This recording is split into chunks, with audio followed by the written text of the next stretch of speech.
are you to jump into the final chapter? It's really exciting, really exciting. It was a pleasure working on this film. What has been one of your highlights of being a part of it? Just to be able to work in Italy, for example, we went to one of the most beautiful places in the world, and that the south of Italy is amazing. Yes, the pizza. I miss it. Yes, a lot. The best pizza in the whole world is in Naples. I will agree with you. So let's talk about your task and your participation in this film as a visual effects coordinator. Mhm. What were you responsible of?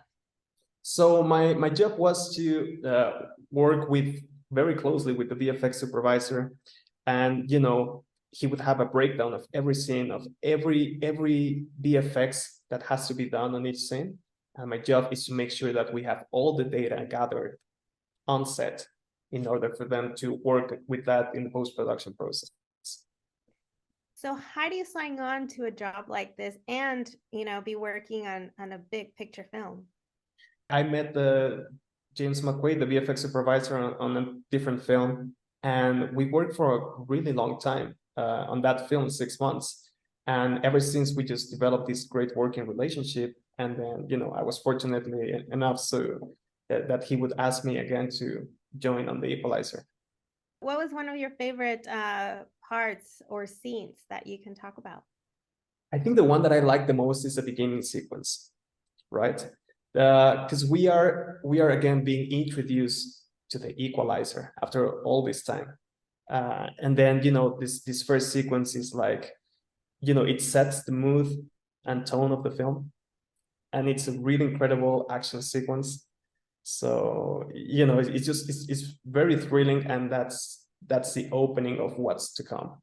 This one's different versus to the first and second. What, in your opinion, makes it different? I think this one is we're talking here with a character that he's going through very dark stuff, right? Dark emotions, and he really wants to get out of them. So it's a very interesting character, right? And his arc as well. So what we see, it's a more brutal Equalizer, and better action sequences, and it's just a darker mood overall, which makes it even more interesting than it was. I was excited for the fact that it steps out to a small town where I feel like everything can be different, right? The dynamics versus to taking place, the whole storyline, and Boston in a city. Yeah, it makes it more intimate as well. So allow us to that allow us to get more closer to the characters and understand where they're coming from, and what are their needs and what do they want. So it changed the whole dynamic. So that's an advantage. What would you say was a disadvantage when it comes to filming and putting everything together? Well, at the end of the day, we were shooting in small towns, so everything is just so tight in there, and being able to get there with the whole trucks and the whole equipment, and at the end of the day, we're talking about we are 300 people, doing this thing. So it was really complicated. But one of the things that I like the most is that the towns were so welcoming to us, and they were so warm, and they really wanted us to make the best out of it. So it was just challenging, but as well a beautiful experience. So it was challenging. So how do you prepare for the challenge? What did you have to get there, like how early in advance? I flew, I think, like 3 months before we started the shooting. The VFX, no, sorry, 3 weeks before we started the shooting, and the VFX supervisor flew there, I think, a month and a half before the shooting, right?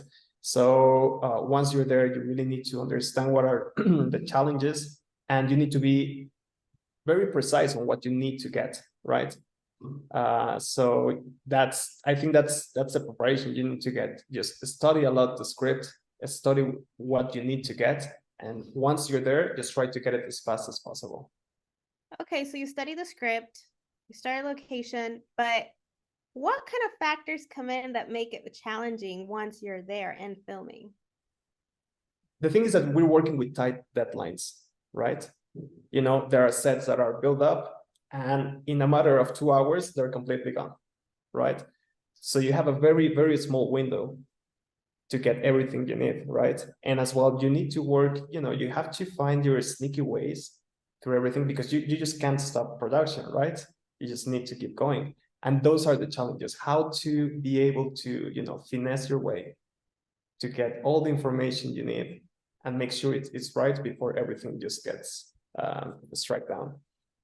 This was a big project, but you've also, as Erick Alcaraz, has worked on other big projects, and one of my favorites has been Bardo.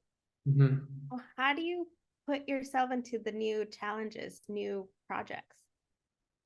Well, I think that film was incredibly challenging. So, I'm always saying, like, after that film, everything feels easy, right?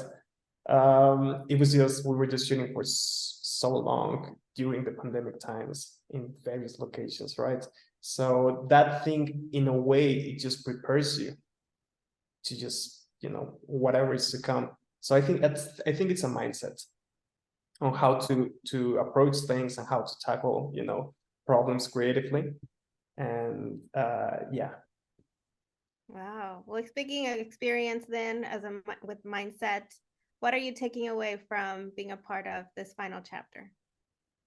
I'm taking away, how beautiful it is to tell stories, and how beautiful it is to work with, collaborators and creative people.